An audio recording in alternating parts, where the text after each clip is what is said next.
let's talk about files. Let's talk about files. So before we talk about malware, we need to talk about files, right? I know this might seem a bit rudimentary, but it's pretty important, right? In general, before we can discuss a lot of things in security, you do need to know the fundamentals of how your computer even interacts with things to begin with, right? Because malware authors love to leverage specific quirks with our systems to evade detection or to perform their actions. So we need to understand these techniques. So we use files every day, and at the most basic level, like every file is just binary. Right? It's some collection of ones and zeros in a specific manner that the computer can understand. Right? And somehow the computer must be able to comprehend this binary code to know what to do with it. So something that you'll often be doing when you're analyzing files or dealing with malware or whatever, right, is not to operate on raw binary, because ones and zeros are incomprehensible to us as humans, right, unless you're like encoded. Um, so instead we operate at the byte level. Can anyone tell me how many bits are in a byte? I heard 8 somewhere. 8, correct. So I mean, it's actually there, right? We interpret binary in groups of 8. So I said groups of 8, but I didn't say like bits. Yikes. To get a byte, right? And then each byte can be interpreted as a character in ASCII. So for example, this is a binary string, right? And I have split up this binary into groups of 8. And then I can convert it into hex. So each group of 8 is 1 byte, and 1 byte can be represented as hex like this. You all know how to read hexadecimal? Yes, no, yes, no. Okay, I'm just gonna really quickly go through this. Right, maybe I'll whiteboard it actually. Also, we'll be having lunch at 12 because democracy wills it.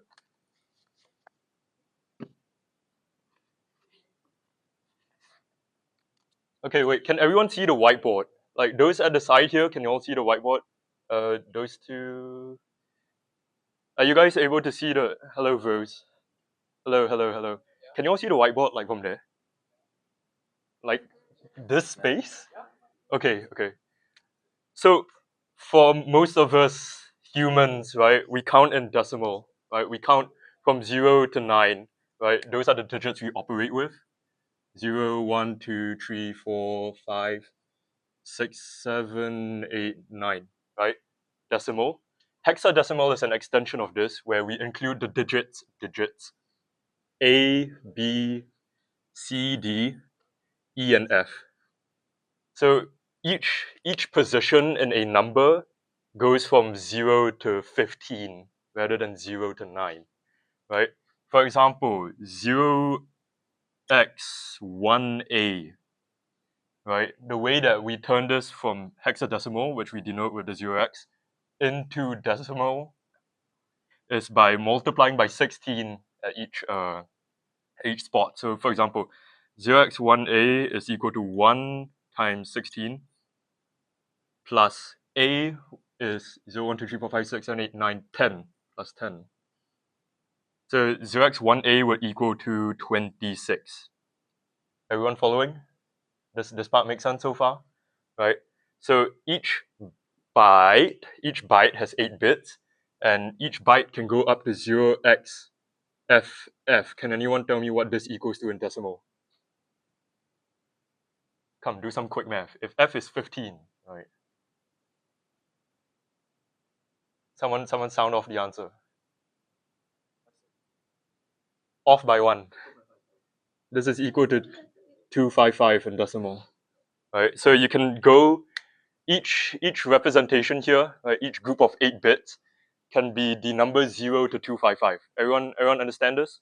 Right? You represent 256 numbers, 0 inclusive, right, with each byte. Then each byte can be converted into a character using a thing called an ASCII table. So it's a correspondence between the number and a character, right? So for example, the number 0x2e, which equals to 32 plus 14 is 46. So the number 46 is a full stop. It's a period in as a readable character, right? So yeah, you can do this conversion in Python, right? So I'm gonna pull up Python. Let me get my Python window over. All right. So for example, if you want to know the value that a hex number holds, like 0x67, 0x67 equals to 103 in decimal, because 6 times 16 plus 7 is 103, right? Or like 0x A9, right? 169, because this is 10 times 16 plus 9. Or 0x8 times 16 plus 9, right? If you want to be fancy with it, right? Because this is how it breaks down. Then each character can get each number can get converted to a character, right? In Python, you can use CHR to see this, right? So like for example, CHR of 103. So what character corresponds to the number 103 is the letter G, or in this case, this is also the character that corresponds to hexadecimal 0x67, right? If you want to know what the number a character corresponds to, so to go in the opposite direction, use ORD, right? So like ORD of A is 97. So the number 97 represents the letter A in ASCII, or ORD of like P, 112. So, and 112 in hex, you can use the hex function, would be 0x70, right? And if you want to convert this to binary for some reason, you can also do bin. So the binary representation of 0x70 is 1110000, and you can see this is equivalent to the hexadecimal as well. So everyone able to follow along so far? Anyone confused at this juncture? No? Okay. So this is the full ASCII table, right? So you can see not every character is printable, right? This will be important later, right? Not every character is printable. Starting from 0x20, which is decimal for 32, that's a space, and then we get like your symbols, your digits, and then your alphabets, right? So that's the ASCII table, right? So usually when we want to inspect files at the byte level, right, we're going to be using tools like XXD or HexEdit, right? That's why I got you guys to download HXD on Windows. That's a really good hex editor, right? And yeah, so these are the common software that we use. For those on Mac, because you can install HexEdit through Brew, like you can do homebrew, like Brew install HexEdit, I think. But the easy option is just to use the web-based version, right, which is at hexed.it. Okay, so I've rearranged this a bit.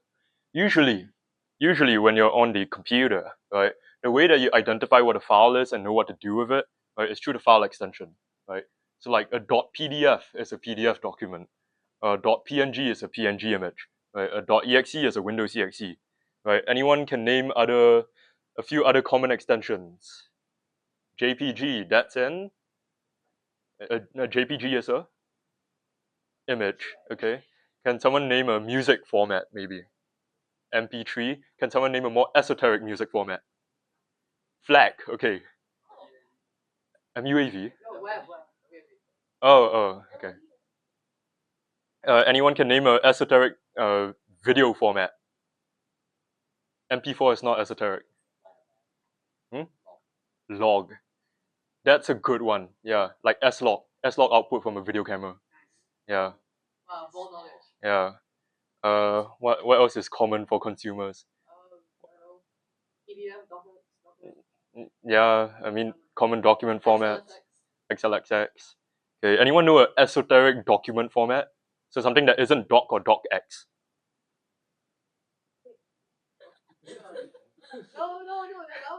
Yeah, that works too.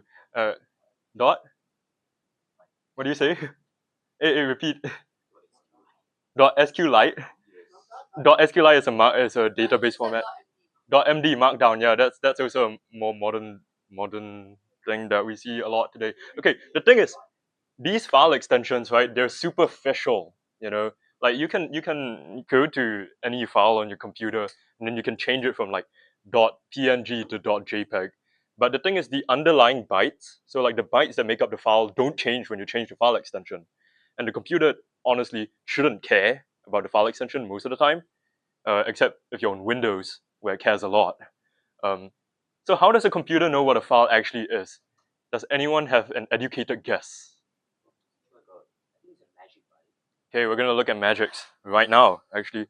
So this is a guided example. I want everyone to open HXD. Yeah.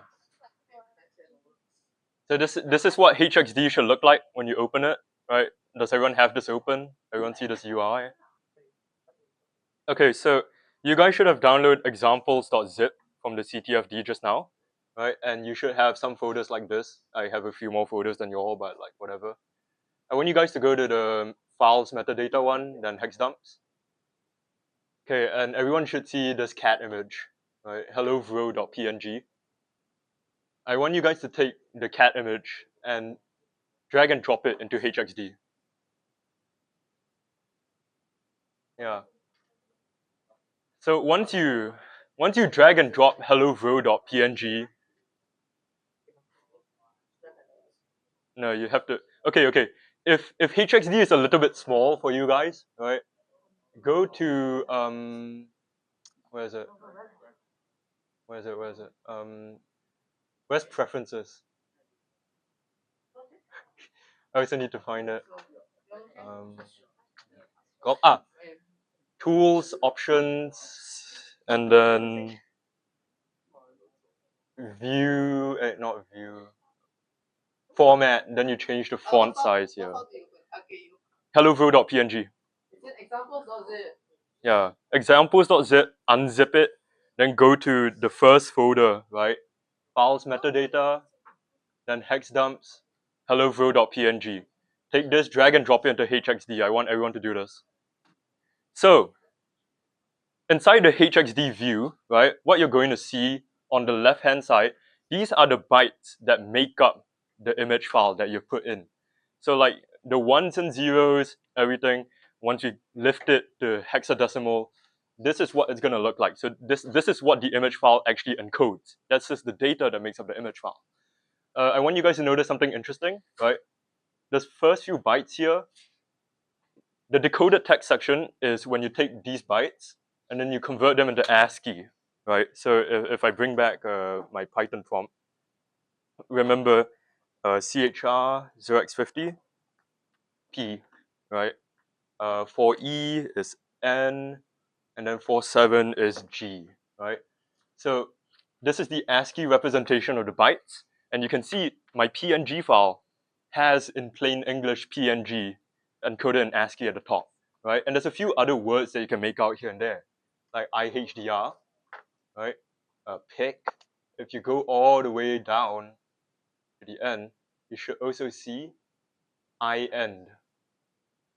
So there's a lot of like human readable text that exists inside of the bytes of the file as well, right?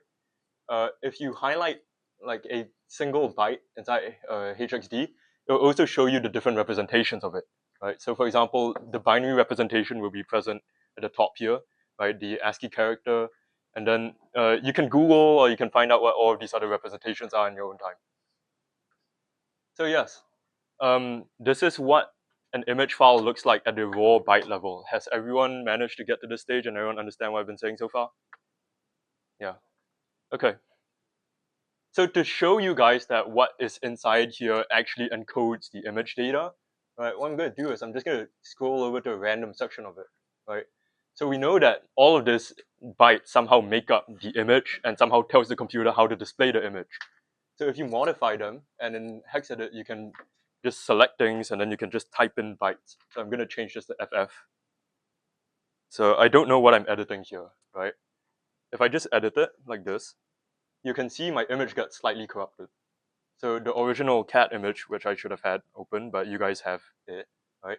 You can see now the bottom part looks all blue and a bit corrupted, and the heart shapes and stuff look a bit weird, right? So the more you play around with the bytes, the more the image can get corrupted. So I didn't. Yeah, you can play along. Like you can try this for yourself and see what happens to the image. If you play around with the bytes too much, it might lead to the image not even being able to open, right? So playing around with this, right? Let's go back to the start. Yeah, so at the very start, remember it starts with PNG, right? what happens if I modify this? What if I change it from PNG to like glub? What's glub in hexadecimal? Let's find out. I don't know. Can you? 474C55. Okay, 475C5550. So not 5C, 4C. So I change the PNG to glub, right? And then if I save the file, and then I go back here, you see Windows doesn't even like want to open it anymore. It appears we don't support this file format, right? So that PNG, those bytes that said PNG at the very start were load bearing, right? Yeah, so you see the file format originally, like our conception of file format comes from the extension, right?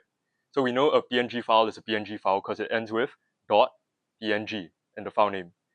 But it also is defined inside the bytes itself. So that is the concept of a file magic, right? We call them magic numbers because they're so magical, right? The first few bytes of a file are what usually encode what's called a file header, right? This is going to be very important when we move on to executables and decompilation, because those things require you to intimately know how like executable files are formatted. So for example, in the case of PNGs, right, the file header has PNG inside. Bitmaps, which is another image format, always start with BM. And then the next few bytes will encode a lot of information about the image itself. So the file size, data offset, the width and height of the image, they are encoded inside bytes at the start of the image file. PNGs, right, which we just look at, have PNG at the start. So let's look at a few more files inside the hex editor so that we can get a feel for these file magics. Okay, the next one that I want you guys to try. Okay, I'm gonna sit down. Standing is hard. So here I have a sample document, right? If I open the sample document, it's opening on my other screen. Okay, yeah. If I open the sample document, you can see it's just a document with nothing much in it, right? It's a goat file. Anyone want to take a guess why it's called a goat file? Not because you're goated.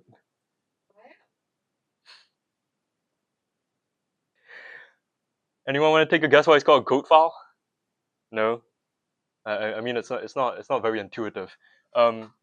This is a very old school term from malware research, because people who wanted to analyze computer viruses that were embedded inside like documents and stuff, or like that were just embedded in files in general, if they wanted to share the sample with someone else, they would need to infect the file.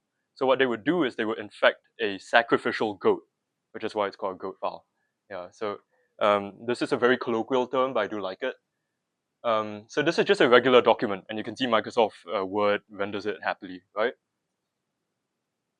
So what we are going to do is we're going to take the document and we're going to drop it in HXD as well, right? Let me bring this down. So in this example, what would the file magic of the document be? Please do this on your own computers as well, right? Drag and drop the document in. Can someone just tell me quickly what the file magic for this file is? PK, yes, PK is the correct answer, right? The letters PK here, which are the first two bytes inside the file, this is the file magic for a document, right? And you might have gotten scam baited by all of the other readable human text that's here, right? Like content types of XML. If you scroll down a bit, let's see what else you can see. You can see a rels.rels, right? So there's a lot of interesting text that you can just see embedded inside a document already. Now I want you to do something a bit silly, right? I want you to take the examples.zip that you guys downloaded, right? I want you to drag and drop it into HXD as well. And I want you guys to make an observation. What's the critical observation that you think I'm vying for here? Yeah, so the first two bytes inside the zip file are also PK, right? So the document, just now, the first two bytes were PK, and in a zip file, the first two bytes are also PK. So what does this tell us about a document? The implication here, right? the implication here is even though to us, right, a document is a file that is a .docx, .docm, right, and that is how the computer will interpret it. Inside the bytes, since it has a file magic of PK, that means it's a zip file as well. So what happens if I take the document and then I change the file extension to actually it's right here. So I'm gonna delete this. If I take the document and then I change the file extension to .zip,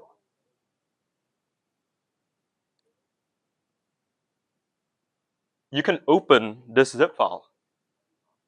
And what's inside the zip file is the stuff that makes up the document. So I'm just gonna extract this, right?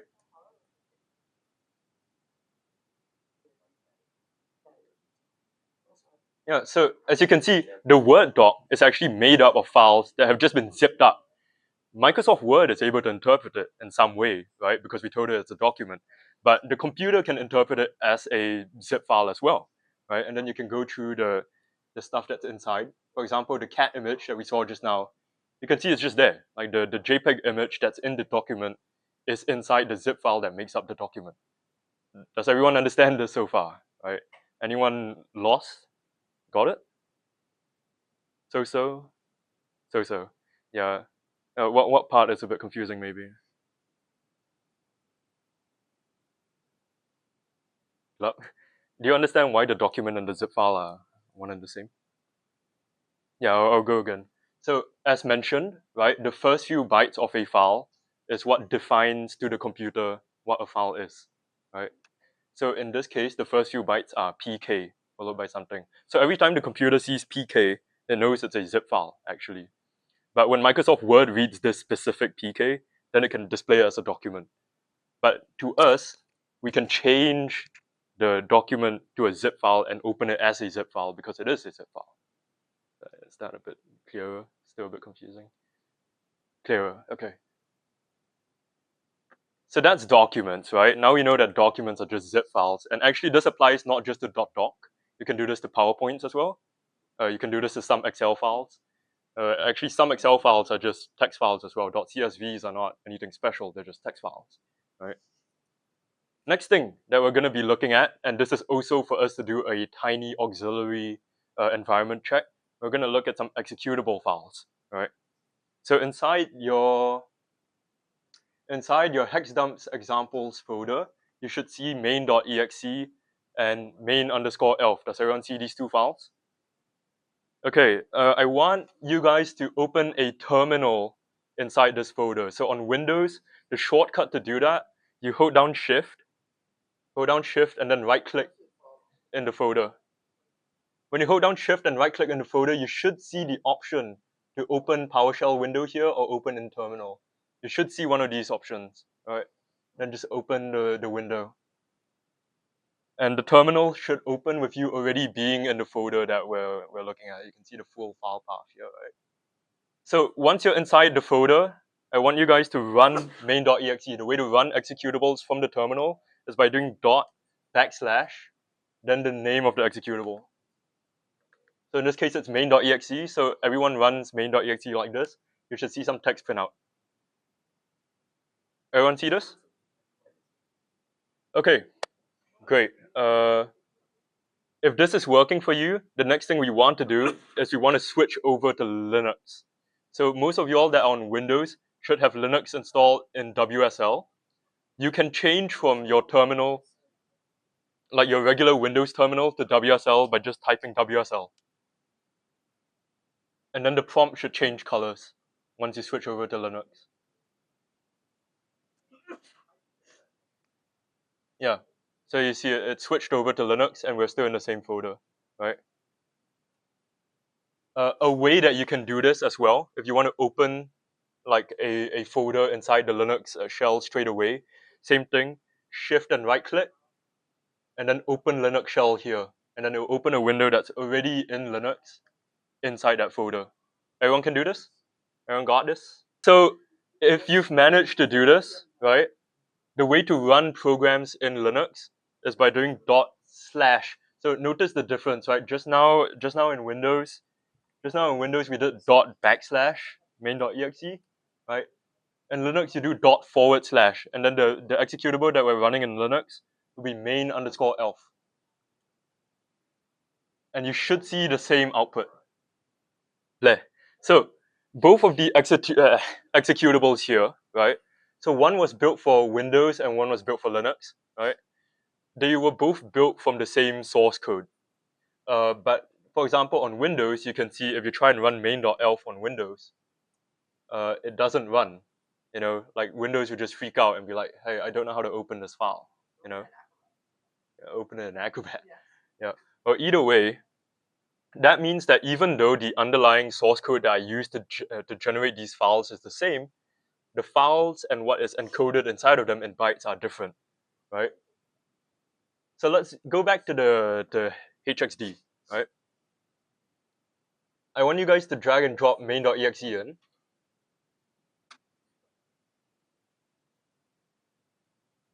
What is the file magic that we see for an exe file? MZ, yes, correct. So the file magic for a Windows executable file is MZ, right? MZ. And again, you can see some readable strings, some readable sentences inside here. For example, this program cannot be run in DOS mode. Every single modern Windows executable has this inside, right? And you can see a few more readable texts as you're scrolling through the hex dump. R data, data, P data, X data, BSS, I data, right? These are all sections and parts of the file that tell Windows how to run the executable, right? Now, in contrast, if we take main_elf and then we put it into HXD, can someone tell me what the file magic for this file is?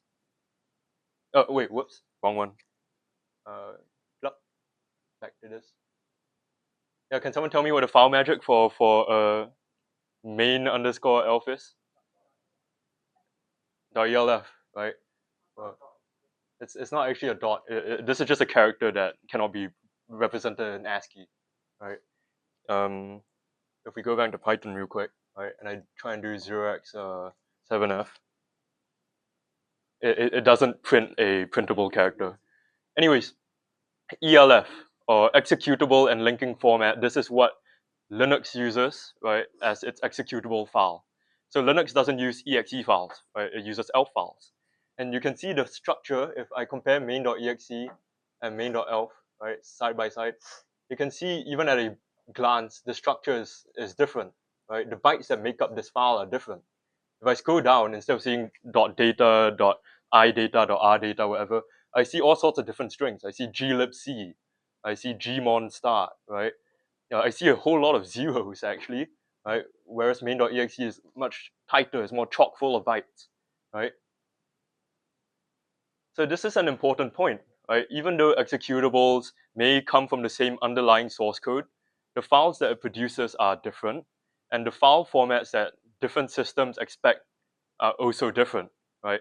Linux expects ELF files, Windows expects exe files, and the bytes that make up ELF files or exe files are different, right?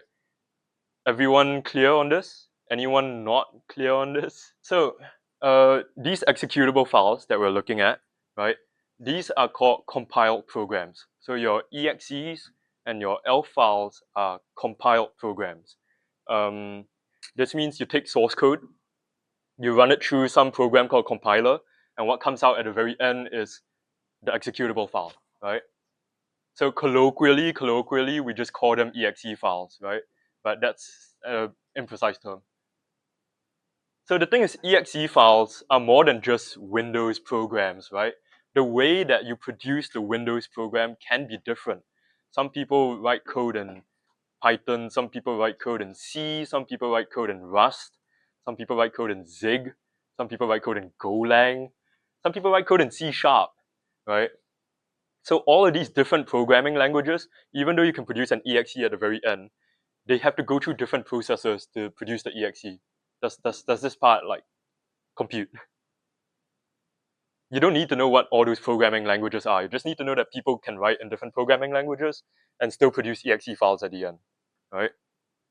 For example, who in this room can write Python? Show of hands. Okay. Who can write Python without ChatGPT? Show of hands. Okay. Hello world. Yeah. So, for example, right? Usually when you write a Python script, and then you tell someone, hey, can you run my Python script? They need to install Python on their computer first before they can do it, right? Like you can't just double click a Python script and then it runs. However, there is a way to bundle Python and mute your phone. Oh, kena. Wait, you're an NSF. Alamak, what unit are you in? Green Beret. Yeah. Anyways, yeah. So like you can bundle together a Python script and the entire Python runtime inside one exe file. Like this is something you can do. So I'm gonna show you guys. All right. So everyone go back to your examples folder, right? The example zip, and then go over to the second one, bundles. So bundles. Then I want you to go to the first one, right? PyInstaller. Okay. First thing I want you guys to see is that I have a Python script here. So I'm gonna open a Visual Studio Code if I can get it open. It's really hard to look at another screen. Oh my god. Oh my god. Okay, wait. It's so small. Okay. So you can see that we have a Python script here, right? You do not need to be able to read this entire Python script. I don't expect you guys to, right? All you need to know is this is a Python script, and we can run the Python scripts in Python, right? So I'm going to open a terminal here, and then I'm going to run the Python script. Oh, so when I run the Python script, you'll see, oh, it's a really cool program that shows you a spinning donut, right? But I can't run this Python script without Python, right? If I try and double click it, Windows will just open it in idle. Oh wait, it does run it because Windows is cool, I guess. I didn't know that. In the Big 26 this happens. But either way, you can't run this without having Python installed on your computer, right? Everyone agrees. Everyone agrees. However, you can bundle it up in an exe file. You can send this exe file to someone who doesn't have Python installed, and they can run it, and they can get the spinning donut too, right? What I have done is I've taken the entire Python runtime and I've shoved it inside the exe file alongside the Python script, right? And the way that we know that this is like an actual true blue exe file and isn't just like secretly a Python script, right? Is you can take it and you can drop it in HXD. If you drop donut.exe into HXD, what's the file magic that you see here? What's the file magic you see? MZ. Yeah. So like donut.py, right? If you throw it into the hex editor, you can just see that it's plain text, right? Once you it's just text. This it really is just text. But donut.exe is a true exe file, right? It has the MZ as the file magic, and you can see the general structure of an exe file inside here, right? So this is just an example of like special cases of exe files that were written in not C, not Rust, not Zig, not Golang, right?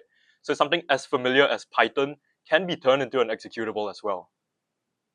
Another fan favorite, right, for ease of use and availability. So we may touch on this next week, maybe not, right? But it's .NET.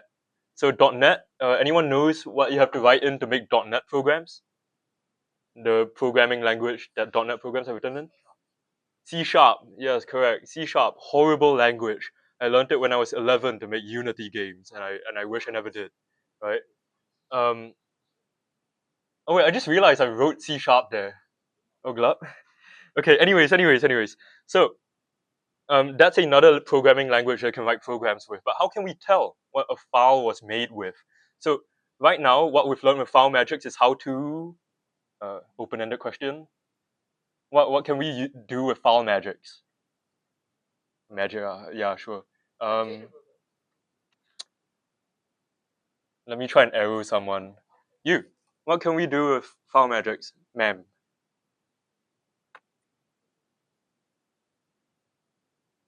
You can change the format of the file. Yes, but what does the file magic actually like tell us? Or what is the function of the file magic? The format of the file. Yeah. Okay, weird open-ended question. But yes, so file magics tell us the format of the file and some of a bit about the structure of it, but it doesn't intrinsically tell us what the file was made with. Because just now, we had an exe file that was made with C that started with MZ as the file magic. Then we had a exe file that was made with Python that also had MZ as the file magic. So clearly, there's some way there should be some way to differentiate between an MZ file made with something else, right? So for example, this .NET executable, right? The .NET executable, which is just this WinForms app, you can run it, right? It doesn't do anything, right? Awesome. But same thing, when I go into HXD and I drop it in, it does say MZ at the start, if I can shrink this. It does say MZ at the start, so again, this is an executable. However, when you start scrolling through the hex dump of a .NET file, you'll see there's a lot of words. There's a lot more English than in the other programs that we've looked at so far, right? Like it's a bit split up, right? But you can see this is the text that makes up the window, right? So like if I run it again, you can see it says this program doesn't do anything, and in the hex dump, half the people can't run this because they don't have .NET runtime. ooh, You want to use that as a teachable moment? that's true. So for people who can't run it because they don't have .NET installed, right? This is also because, like I said, not all exe files are made the same way. So .NET files require a specific thing called the .NET runtime, which is a way to interpret the .NET file in a different way that usual exe files are interpreted. You do need to install .NET for later, right? When we do forensics, so this should get rectified at some point. Um, this will get rectified later. Anyways, if you can't run it, then you just look at my screen, right? You can see the strings here. This program doesn't do anything in Comic Sans. You can see in Comic Sans, this program doesn't do anything. Yippee, right? Um, so a lot more readable strings inside this file, and you can see that there's some interesting things like WinForms app1.dll, copyright, assembly version, right? So what am I actually like vying for with all of this, right? With all this readable text and hex dump. This is called metadata, right? Who here attended Y.CEP? Okay, a handful. Did you guys cover metadata during Y.CEP? Yes, to an extent, right? How in depth? Not very in depth. EXIF tool. EXIF tool. Okay. Yeah, we're gonna talk more about actual practical metadata rather than just EXIF tool, right? So files have this thing called metadata in them. So metadata is data about the program, right? So it's not critical. Okay, it is occasionally critical to the execution of the program, but a lot of metadata is spurious and supplementary, so that you can understand more about what the file is, right? So, for example, right, when you have a executable file or any file in Windows, you can go to the file properties, and then some of the file properties could be like the creation date of the file, right? That is a form of metadata because it doesn't need to be there for the file to run, but it is informative to the end user, right? So we're going to talk about things that do need to be there, right, or usually need to be there, right? Strings. So assuming everyone here knows what a string is, right? You know what a string is? Yeah. Yeah. Okay. Anyways, like to us, we know strings to be it's still spinning. Okay, we know strings to be like text, right? Text in a program. This is a string, right? Oh, this is a string, right? However, as we have established multiple times, right? All data in the computing world is just binary at the lowest form, right? And so are strings, right? Strings are just data of some form. right? The thing is, strings are standardized inside programs most of the time. So you can see in hex, like it's just blah blah blah blah blah blah blah in hex, right? But usually at the end of a string, to tell the computer that it's the end of the string, there's this thing called a null terminator. So it should end with 00, right? Usually strings and programs end with a 00, so it would be like this. Yeah. Okay, why is this important, right? Remember that not every single hex number corresponds to a printable character. Do we remember this from the ASCII table? Yes, right? So this means that some hex combinations inside the program can be printed out as text and some cannot. There is a way for us to extract all instances of text that is printable, right? And this is using the strings program in, oh, my laptop's gonna run out of battery. So strings that are inside of a binary, like inside a file, can tell us more about the file, right? As we've established earlier, like say in a PNG file, right? The PNG header would be emitted as a string, right? Because it's all printable, readable ASCII, right? Or when we were looking at the document earlier, we saw a lot of stuff like content types or XML and so on and so forth. Those are usable, readable, interesting strings. So we're gonna use strings to help us analyze some stuff. So what I want everyone to do, I want everyone to go back to the PyInstaller folder, right? The one with donut.exe. Shift right click and open a Linux shell.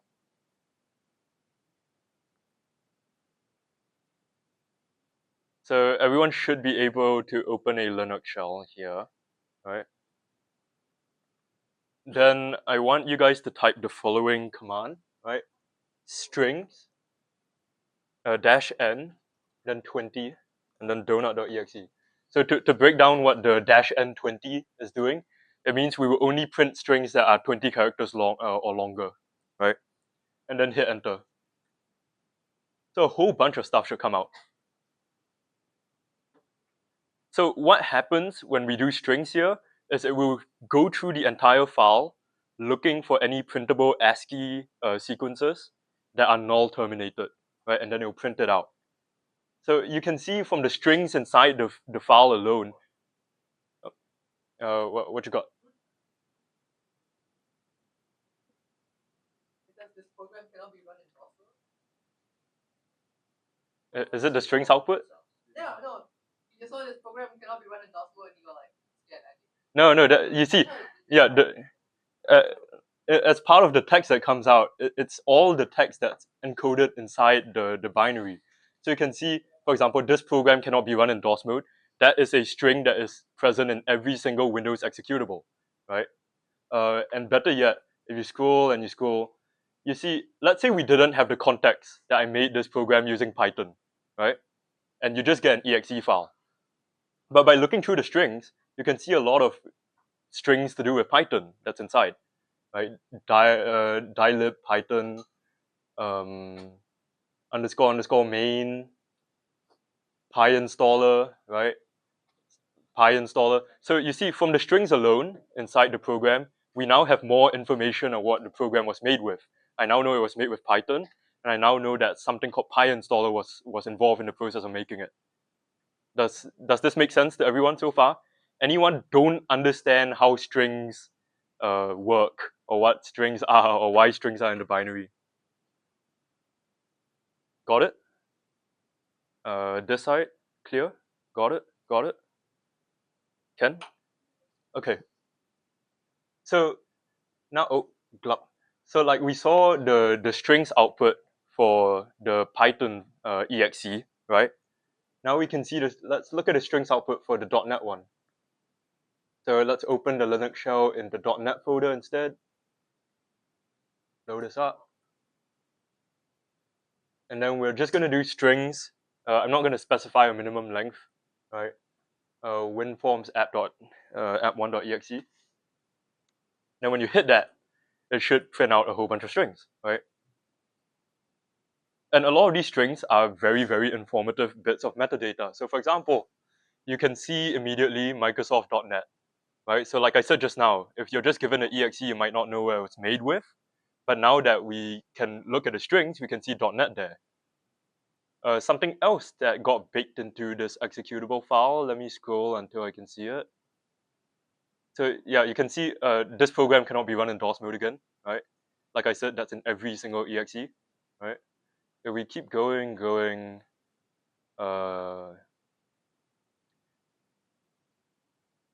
going, hang on. Okay, I want to filter this a bit.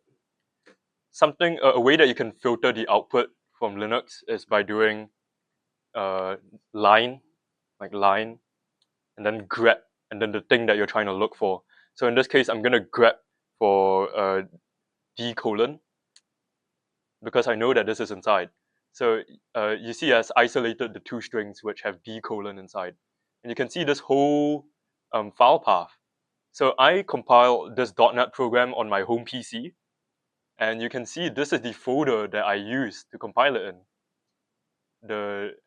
This is the full path of where I compiled this program in.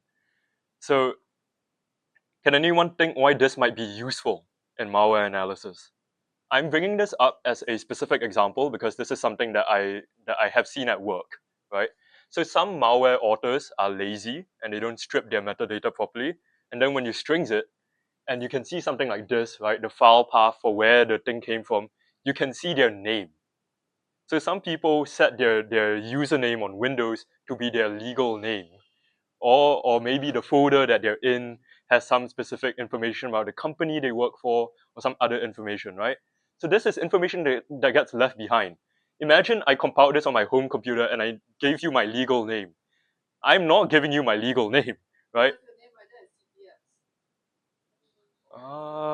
CPS. Okay, but yeah, take that as an example, right? Because that's useful for attribution, right? If the program that's being distributed is in Spanish, but then I look through the strings, the decompilation, and then I see a whole bunch of stuff written in Chinese. Was this program made by someone who speaks Espanol? Okay, so I hope this part has made some sense, right? Strings, right? Strings are surprisingly important, and strings are everywhere, right? So that is one form of metadata that's useful to us, right? Because you don't have to go through the exe yourself and to look through every single bit of text that's there. You can just use strings to pluck it out. So another thing, file attributes. So this is the more basic metadata, right? This is useful for malware, for masquerading and misdirection. So the term Trojan, right, comes from where? The horse, correct, right? Yeah. The Trojan horse. So like story goes that during the Trojan War, the fellas made a horse. They put soldiers on the horse and they brought it to Troy, right? And then they're like, wow, that's a nice big horse. And then they opened the horse, and then the soldiers came out and killed everyone. That's not how the story goes. Is that how the story goes? Spoilers for the movie coming up. The Odyssey. That's spoilers for The Odyssey by Christopher Nolan. Anyways, yeah, so Trojans. The reason why we call some computer viruses Trojans is because they pretend to look like other files, right? Like a Trojan horse, right? So for example here, this is a virus that's pretending to be an Adobe document.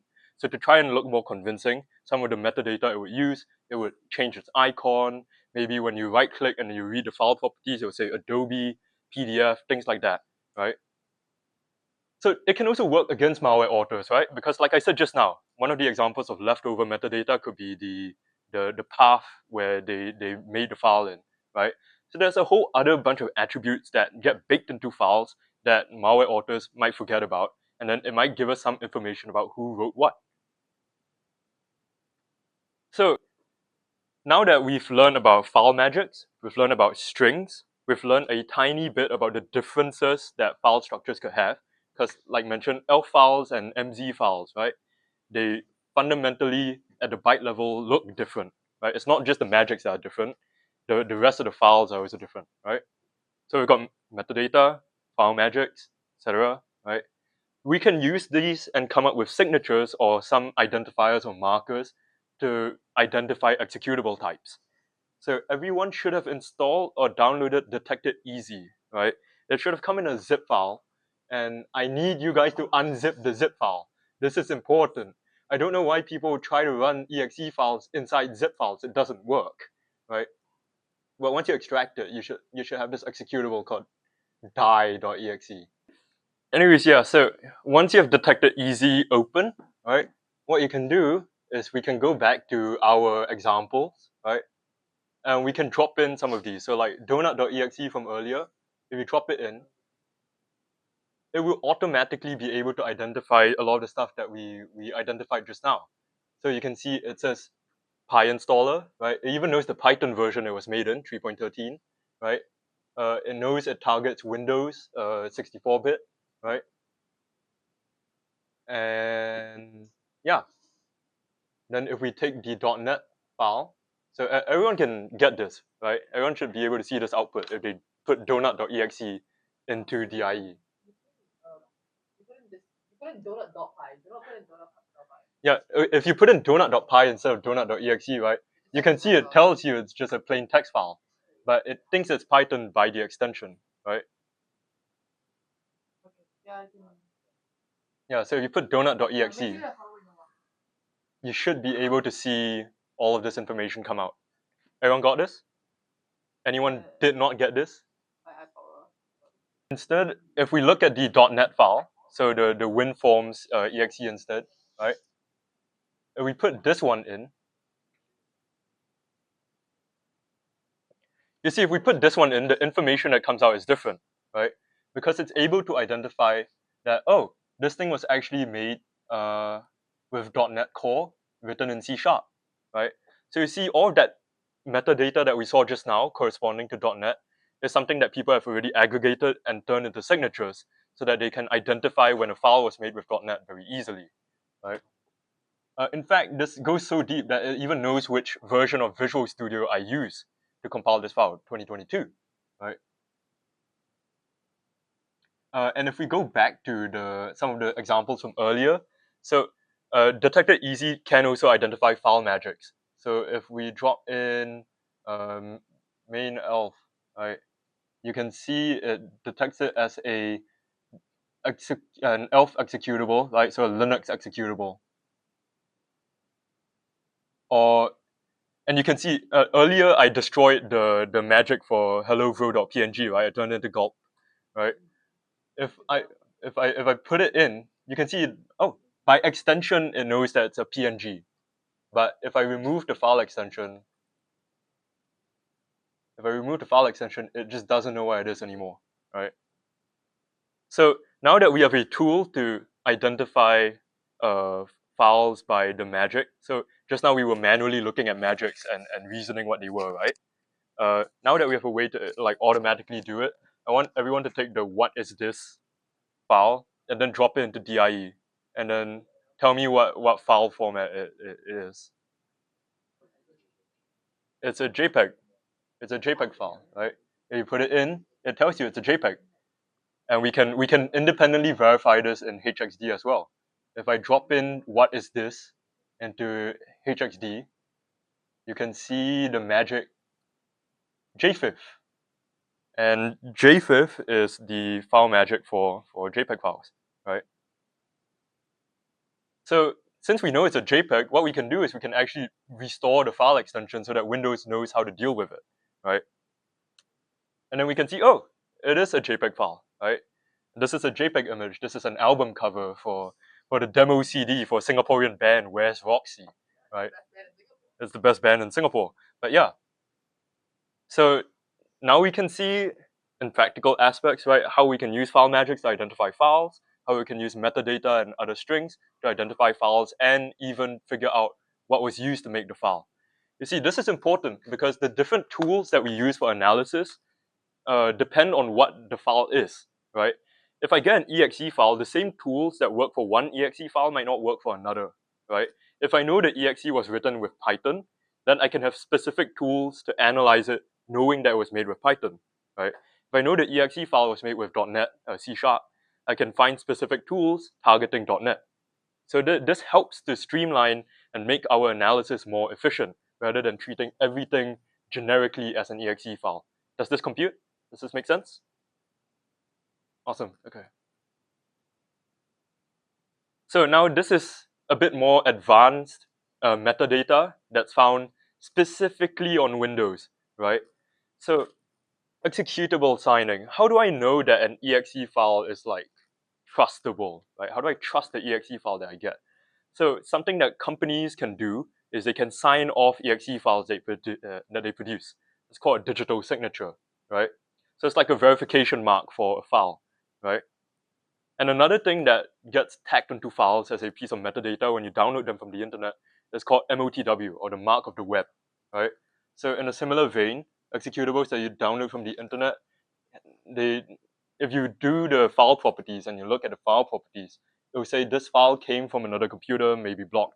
And when you try and run it on Windows, a smart screen will stop you from running it unless you press run. Like, have you all encountered this before? Like, yeah. Some of y'all have encountered this today Yeah. as you're doing. So I'm just gonna really quickly go through this bit. So we go to the third folder, right? I have two exes here. Okay, this will be different for you all because for reasons I will explain later, right? But a choice.exe should still have the same result. So if I go to properties, like file properties on Windows for choice.exe, and then I can go to details. So this is a whole bunch of metadata that has been baked into choice.exe. So for example, the description of the file, the product name, the product version, the copyright, etc. Right? Now I want to go to digital signatures, and you can see it has a bunch of catalog signatures, right, that you can view. So these were generated by Microsoft, right? Because this file was made by Microsoft. So to prove that it was made by Microsoft, they signed it off, right? So that when you put it onto some system, they can trust, oh, okay, Microsoft made this file. It's probably not a virus because Microsoft shouldn't be making viruses, right? So I don't know if you can run this script. Most of you probably won't be able to run it, which is a good thing, right? But if I open a PowerShell window here, I've got a script inside here that lets me print out all the metadata. So print metadata choice.exe. I think if you try and run this command, it will error out because most computers do not allow you to run PowerShell scripts without changing some permissions. Yeah, if you give this a shot, it probably won't work. Anyways, so I've printed out the metadata, right? And you can see a lot of the things that we saw just now in the file properties, right?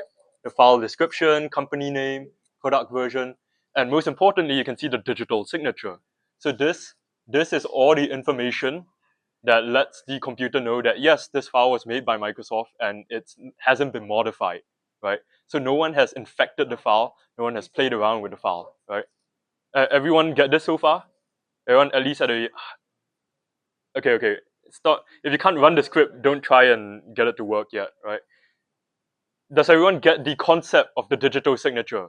Like, thumbs up if we get the idea, right? Okay, yeah. So the thing is, the digital signature tells you that the file hasn't been modified or touched and is in its original form that Microsoft produced it. So what happens if we modify or touch the file, right? So I'm gonna go back into HXD and I'm gonna drop in choice.exe. I'm going to modify a section of it that wouldn't damage the file itself. So I'm just gonna change some of these null bytes from 0 to FFFF, right? So now I've modified choice.exe, right? So I just changed some of the 0 bytes to Fs, right? Now, if you go back to the file properties for choice.exe, so I'm going to close this so that it opens again. Now I go to digital signatures. Notice that all the signatures from just now are gone. So it's empty, right? It's because I modified the file. So now the signatures don't hold up anymore. It's not the same file that Microsoft produced. This is a version that has been changed. So this is a way of mitigating Trojans, right? Because if a Trojan uses the original executable and then it infected it and hides inside, it changes the bytes that the file is made of. So an original signature that was applied to the file would now be broken, right? If I print the metadata now, you can see it says it's not signed. So I cannot trust that this file was produced by Microsoft anymore. it might have been modified or infected or anything like that. This part makes sense as a mitigation, as a defense. So if you're a malware author, right, you something that has happened a lot is they try and find ways to sign executables without permission. So they will steal signatures from other companies so that they can sign executables so Windows will trust it more, right? So another thing that you guys, okay, this one you guys cannot see, like confirm plus chop, you won't be able to see it, right? This will only work on my sample. If you look at the properties for hex the deck, so you won't see this. Down here, it says this file came from another computer and might be blocked to help protect this computer. So I downloaded this file from the internet and put it in this folder. And because I downloaded it from the internet, it has the mark of the web, right? Which is a piece of metadata, and metadata can be read and printed out in another form. So if I print out the metadata using my script, notice it has the mark of the web. And interestingly enough, it even tells me the website where I downloaded the file from. So this is how Windows knows that you've downloaded a file from the internet and even knows where it came from. And again, like let's say that you are a system admin or you're someone doing analysis on a computer that got infected, and then you're like, where did the guy get the file from? Right? You can look at the mark of the web and then you can see the URL that the file might have come from. So again, if you are a malware author, you might want to find a way to get rid of this because you don't want people to know where they downloaded your virus from. So does this check out for everyone in the room? Does this part make sense? This only applies to EXEs or things that can be run. So PowerShell scripts that you download online should also have mark of the web, if I'm not wrong. This only for Windows side, right? Like Mac side, then we have Linux side, all like. Yes. So Mac has a similar property to this. So for the Mac users, the two Mac users in the room, when you download like DMGs or PKGs, so like when you're trying to install an application, sometimes when you like run it, does it like stop you from running it? And then like the Mac says, oh, this comes from an untrusted source, etc., right? Then you have to like right click it and open, and then you can actually run it. That is the Mac equivalent of the mark of the web or of digital signatures. So Mac is even harder on this than Windows, right? Because to get a signature that you can use for a Mac application, you need to go through the whole process with Apple, right? And Apple is very, very strict on who can sign their executables. So I hope this section is more informative rather than practical. Although if we're going to talk about the CTF that you'll be doing at the end of this workshop, maybe we'll be having some interesting metadata stuff. Maybe. So yes, that completes the first part. I don't want to start on the second part because we'll get interrupted by lunch. So it's 11:36. I'll bring you guys down for lunch, and we'll resume at 12:36.